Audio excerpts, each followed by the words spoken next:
Hello नमस्कार सभी को। RPSC first grade special education paper first GK. आज का जो हमारा टॉपिक है वो है 19वीं और 20वीं शताब्दी के प्रमुख नेता, और आज हम पढ़ेंगे वीडी सावरकर जी को। इनसे रिलेटेड कुछ इम्पॉर्टेंट क्वेश्चन आंसर्स करेंगे। विनायक दामोदर सावरकर भारत के क्रांतिकारी, स्वतंत्रता सेनानी, चिंतक, समाज सुधारक, इतिहासकार, कवि, ओजस्वी वक्ता तथा दूरदर्शी राजनेता थे।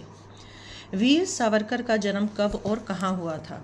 तो वीर सावरकर जी का जन्म 28 मई 1883 महाराष्ट्र के नासिक जिले के भागुर गांव में हुआ था, और जो इनकी मृत्यु है वो 26 फरवरी 1966 को हुई बम्बई में। और जो मृत्यु की वजह थी वो थी संलेखना, इच्छा मृत्यु।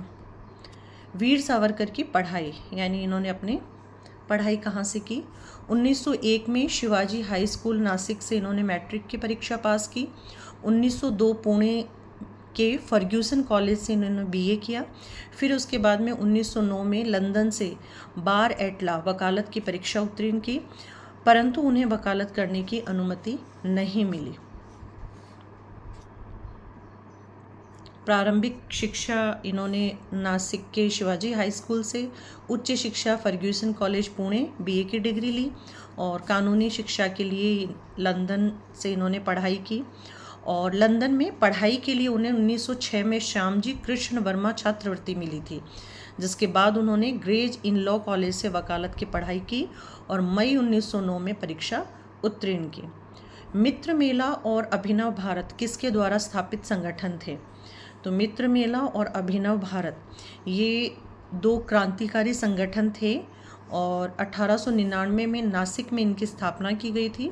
संस्थापक थे विनायक दामोदर सावरकर और गणेश सावरकर, इनके बड़े भाई थे। अभिनव भारत सोसाइटी, इसको यंग इंडिया सोसाइटी भी कहा जाता है, 1904 में नासिक महाराष्ट्र में इसकी स्थापना हुई थी। मित्र मेला 1899 को ही 1904 में अभिनव भारत सोसाइटी के रूप में पुनर्गठित किया गया था।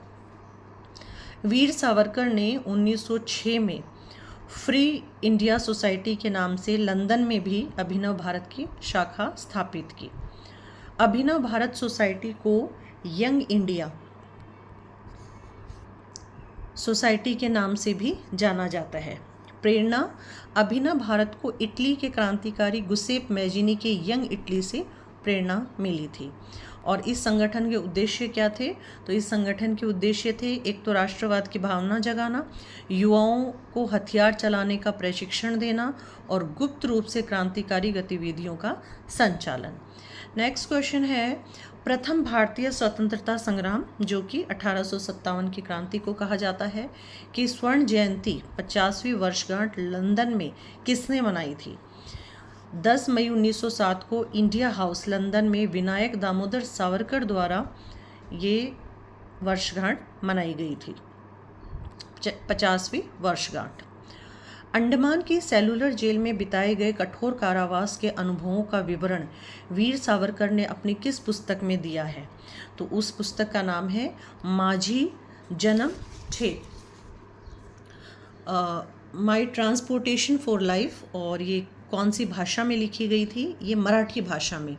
और जो इसका विषय था वो था, इस पुस्तक का विषय था माझी जन ठेप। पुस्तक का विषय था 1911 से 1921 के दौरान सेलुलर जेल में 11 वर्षों की यातनाएं, कोल्हू में जुतना, कैदियों के साथ हुए दुर्व्यवहार का विवरण। मराठी में लिखित आत्मकथा माझी जन्म ठेप का अंग्रेजी अनुवाद है the story of my transportation for life. स्वयं वीर सावरकर ने ही किया था। इसका जो अंग्रेजी अनुवाद भी वीर सावरकर जी ने खुद ने ही किया था।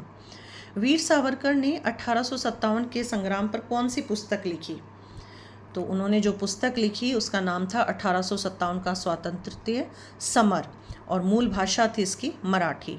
उन्होंने ये पुस्तक मूल रूप से मराठी भाषा में 1908 में लिखकर तैयार की थी, और जो इसका प्रकाशन है, यह पुस्तक 1909 में हॉलैंड में पहली बार प्रकाशित हुई थी। फिर इस पे प्रतिबंध लगा दिया गया। इस पुस्तक को प्रकाशित होने से पहले ही ब्रिटिश सरकार द्वारा प्रतिबंधित कर दिया गया था। इस पुस्तक में, कौन सी पुस्तक में?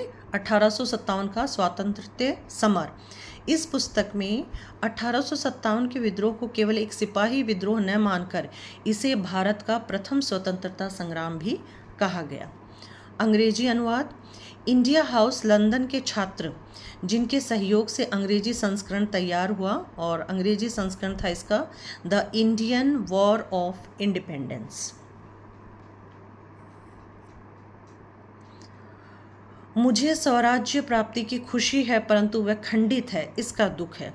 राज्य की सीमाएं नदी तथा पहाड़ों या संधि पत्रों से निर्धारित नहीं होती, वे देश के नवयुवकों के शौर्य, धैर्य, त्याग एवं पराक्रम से निर्धारित होती है। 15 अगस्त 1947 के अवसर पर यह प्रतिक्रिया किसने दी थी? तो ये प्रतिक्रिया दी थी वीर सावरकर जी ने। अभिनव भारत सोसाइटी को भंग कब किया गया? तो अभिनव भारत सोसाइटी को भंग किया गया मई 1952 में। पुणे की एक विशाल सभा में अभिनव भारत संगठन को उसके उद्देश्य भारतीय स्वतंत्रता प्राप्ति पूर्ण होने पर भंग कर दिया गया। 10 नवंबर 1957 को 1857 के प्रथम भारतीय स्वतंत्रता संग्राम का शताब्दी समारोह कहाँ मनाया गया, जिसमें वीर सावरकर मुख्य वक्ता थे? नई दिल्ली में। और आज का आखिरी क्वेश्चन है, वीर सावरकर को अखिल भारतीय हिंदू महासभा का राष्ट्रीय अध्यक्ष कितनी बार चुना गया? तो उनको 6 बार अखिल भारतीय हिंदू महासभा का राष्ट्रीय अध्यक्ष चुना गया। 1938 में हिंदू महासभा को राजनीतिक दल घोषित किया गया था। सावरकर ने जीवन भर हिंदू, हिंदी और हिंदुस्तान के लिए काम किया। 1937 से 1942 के बीच वे हिंदू महासभा के अध्यक्ष रहे। Thank you.